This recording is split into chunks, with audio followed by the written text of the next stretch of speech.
तो welcome you all complete revision in 9 minutes. So आज का हमारा सोसाइटी का टॉपिक रहेगा regionalism. So let's start. Regionalism refers to a political और social movement that prioritize the interests, identity and development of a specific region within a larger political entity such as country or state. So regionalism जो है वो refer करता है एक political या social movement को जो अपने इंटरेस्ट को सबसे प्रायोरिटी पे रखती है over the larger political entity. ठीक है। It is characterised by a sense of regional identity, मतलब एक रीजन की जो उनकी आइडेंटिटी होगी, उनका इंटरेस्ट होगा स्पेसिफिक। ठीक है। Solidarity and pursuit of regional autonomy और सेल्फ गवर्नेंस। तो मतलब अगर एक ये रीजन के लोग हैं तो ये चाहेंगे इनका इंटरेस्ट सबसे ज्यादा गवर्नमेंट के लिए प्रायोरिटी पे रहे, उसी के लिए डेवलपमेंट कराना चाहेंगे। ठीक है। ये एक पॉलिटिकल एंटिटी भी बना सकते हैं लार्जर पॉलिटिकल एंटिटी से हटकर। ठीक है। और ये चाहेंगे कि इनकी जो सेंस ऑफ रीजनल आइडेंटिटी है, सोलिडेरिटी है, रीजनल ऑटोनॉमी, इनको सेल्फ गवर्नेंस मिले। Okay. Then history of regionalism in India, कैसे कैसे प्रॉस्पर हुआ था। ठीक है। Colonial policies, differential attitude and treatment by British towards princely states, exploitative economic policies, some regions completely neglected.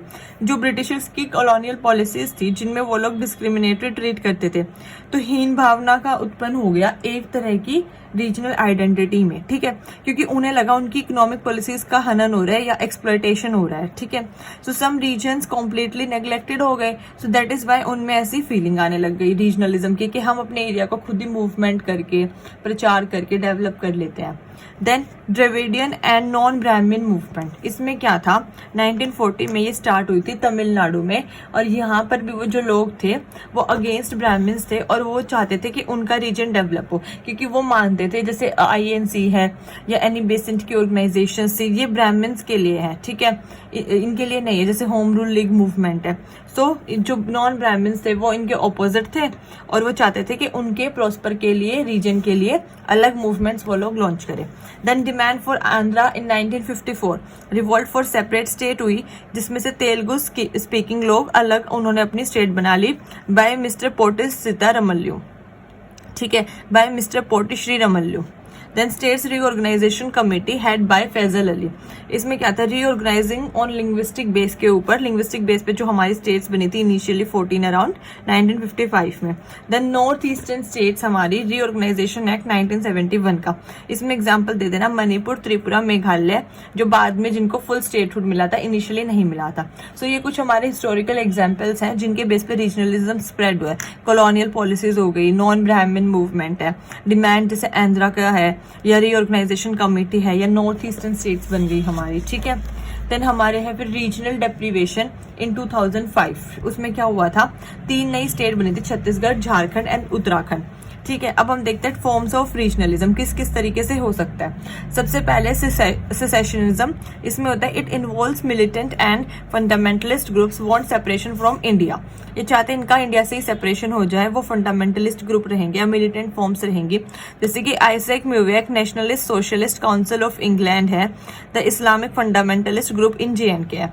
ये इन्होंने अपने अपने काउंसिल ग्रुप्स बना रखे हैं और ये मोटिवेट करते हैं इंडिया से अलग होने के लिए वहां के रीजन के लोगों को।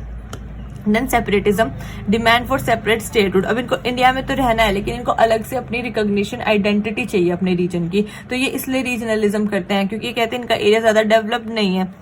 जैसे कि बोडो लैंड है आसाम का, और गोरखा लैंड है नेपाली का, और मिथाली लैंड है आपका बिहार का। ठीक है। देन उसके बाद है हमारा डिमांड फॉर फुल स्टेटहुड, जैसे दिल्ली को मिला था और हिमाचल प्रदेश को मिला है 1971 में full statehood. Then demand for regional autonomy, Ladakh were demanding this status until separated, जब तक उनको नहीं दिया गया था, सेपरेट नहीं किया था JNK से, तो वो रीजनल ऑटोनॉमी मांग रहे थे। देन डिमांड फॉर ऑटोनॉमी, जैसे DMK तमिलनाडु में और अकाली दल पंजाब में, ये पार्टीज हम जो है या इस रीजन के यहाँ के जो लोग हैं वो अपनी ऑटोनॉमी मानते हैं। बेसिकली रीजनलिज्म में घूम फिर के बात वही है कि उनको सेल्फ सेटिस्फेक्शन चाहिए, खुद के सेल्फ वो चाहिए, डेवलपमेंट चाहिए है, तो वो उसके लिए गवर्नमेंट से डिमांड करते हैं कि आप हमें ऑटोनॉमी दे दो, सेपरेट कर दो, या अगर ज्यादा हो गया तो वो बोल देंगे मिलिटेंट की फॉर्म लेके हमें एक नेशन ही अलग दे दो, कि वो खुद की नीड्स के लिए, सेल्फ के लिए सब कुछ करना चाहते हैं, सेल्फ इंटरेस्ट को बढ़ावा दे रहे हैं। ठीक है। ये यूनिटी नहीं है लेकिन। Then types of regionalism, supra state जैसे कि इसमें होता है इंटर स्टेट होता है और एक इंट्रा स्टेट होता है। सुप्रा स्टेट में क्या होता है कि some states against union, north versus south हो सकता है, मेनलैंड वर्सेस नॉर्थ ईस्ट का हो सकता है। इसमें ये लोग बोलेंगे कि हमारे पास अनइवन डिस्ट्रीब्यूशन है रिसोर्सेज का, कनेक्टिविटी नहीं है, रिसोर्सेज नहीं है, कम्युनिकेशन अच्छा नहीं है, ट्रांसपोर्टेशन नहीं है, तो ये लोग बैकवर्ड फील करते हैं। ठीक है, इंटर स्टेट में कैसे होता है कि स्टेट वर्सेस स्टेट होता है, ये लोग कंपैरिजन करेंगे कि अच्छा वो स्टेट ज्यादा डेवलप है हमारे से। जैसे कि जो रिवर डिस्प्यूट है बिटवीन पंजाब एंड हरियाणा सतलुज को लेके, तो ये इसमें भी यही डिस्प्यूट है कि भाई एक स्टेट के पास ठीक से पानी जा रहा है बट दूसरे के पास नहीं जा रहा है।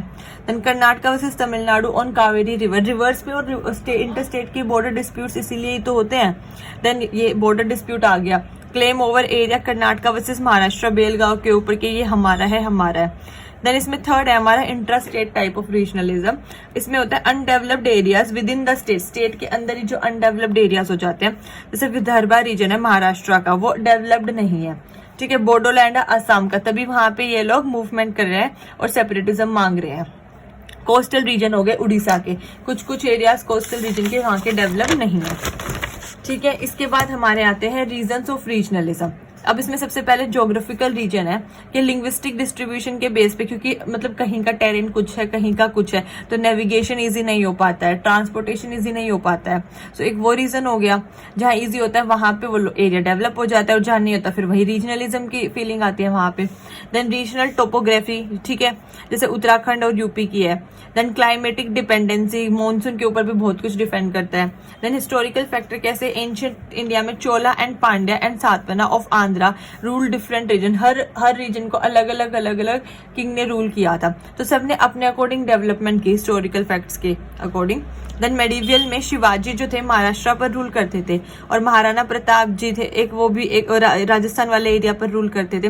तो उनकी वहां की जैसे टोपोग्राफी थी, उन्होंने वहां पे जैसे उचित समझा वैसे उसका डेवलपमेंट करवाया।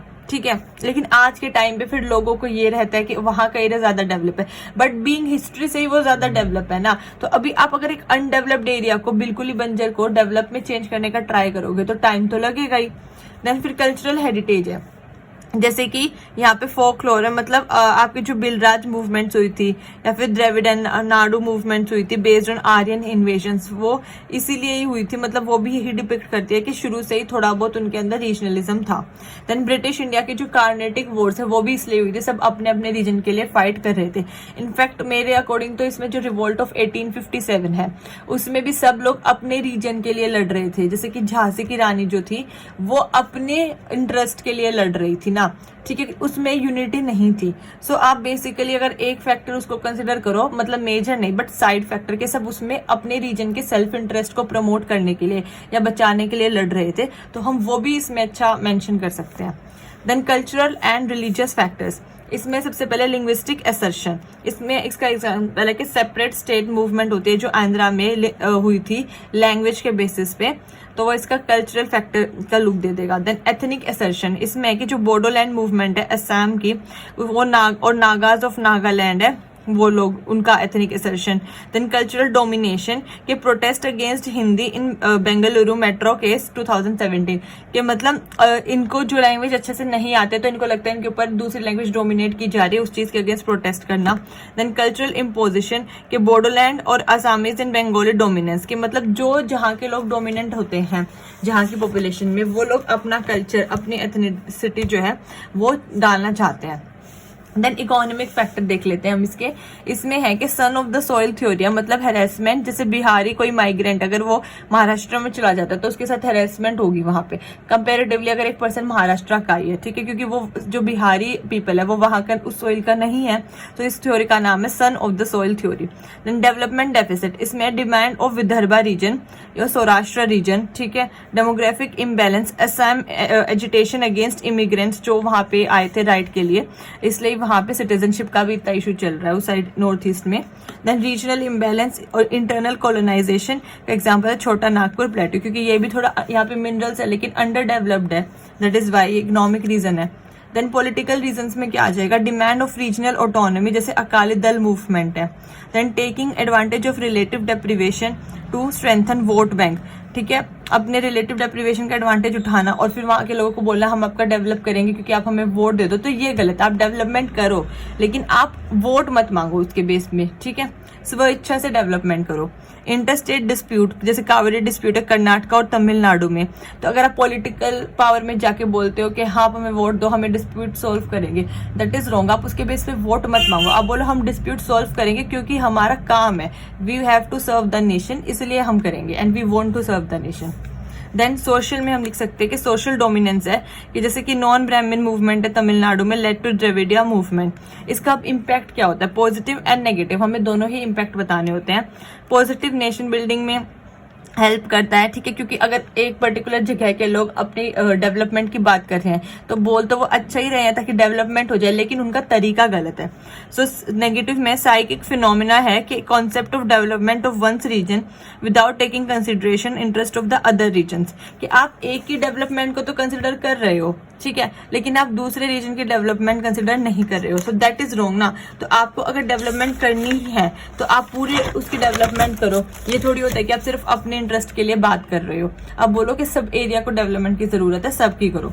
देन हमारे कुछ कॉन्स्टिट्यूशनल सेफगार्ड्स है अगेंस्ट सेपरेटिस्ट टेंडेंसीज, जैसे कि provision of 5th and 6th schedule. इसमें आपके 4 स्टेट्स हैं, ठीक है, जो शेड्यूल्ड एरिया में आती है, मेघालय, असम, त्रिपुरा और मिजोरम, ठीक है, तो उनके लिए भी इसमें बोला गया है डेवलप करने के लिए। देन 8th शेड्यूल में हमारी मेजर लैंग्वेजेस है, जिसमें देखो बोडो, डोगरी, मैथिली एंड संथाली, तो अभी 2004 में ही इसमें इंट्रोड्यूस की गई थी।